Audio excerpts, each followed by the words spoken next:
sira. Ito, sira. Sira. Sira. Di kayang solusyonan nung gumagawa sa labas. Dinala ko na rito sa Honda. Yung nakaraan, nag-vlog ako. Sabi ko, mahirap talaga magpagawa sa mga sa labas. Tapos sabi ko, the best talaga pag bumili ka ng pyesa, yung branded para sa PCX. Ang dami nagbasa akin, galit na galit. Siguro yung mga rin yung mga gumagawa sa no? Oh. Siyempre, tatamaan sila sa sinabi ko galit na galit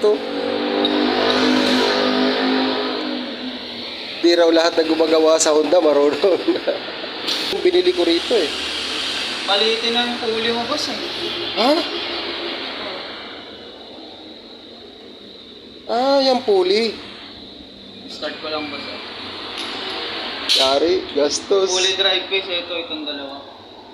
Yun pala. May lubog na. Yan ang lakas ng ingay.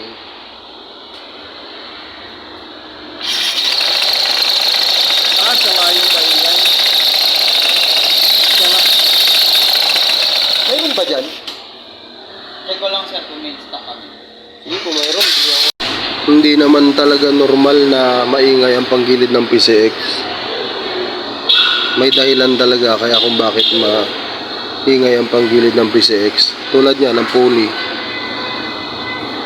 Tinatanong ko doon sa gumagawa sa akin sa labas, hindi niya naman alam kung anong dahilan ba't maingay. Tinatanong ko sa kanya dahil siya nag-ayos sa motor ko, hindi niya alam kung anong sagot. Kaya nagdesisyon ako na dalahin dito sa Honda. Kaya pagbukas nung ni Kuya, alam niya na agad kung ano yung dahilan ng ingay ng panggilid ng motor. Sira na pala yung aking pulley. Tapos yung bilog na yan na nakapasak dyan sa pulley. Ayan. Luwag na. Kaya pala maingay, sobrang ingay na. Nadamay na yung bola ng panggilid ng motor ko. Kaya na grabe na ang ingay. Ayan, malakas naman ang hatak. Nagpalit na ako ng spring, yung malaking spring.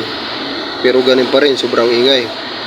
Kaya may dahilan talaga kung bakit maingay ang panggilid ng PCX. Hindi naman normal yun Nung binili ko nung bago, hindi naman siya maingay. Bakit nung magtatatlong taon, ganyan na siya kaingay?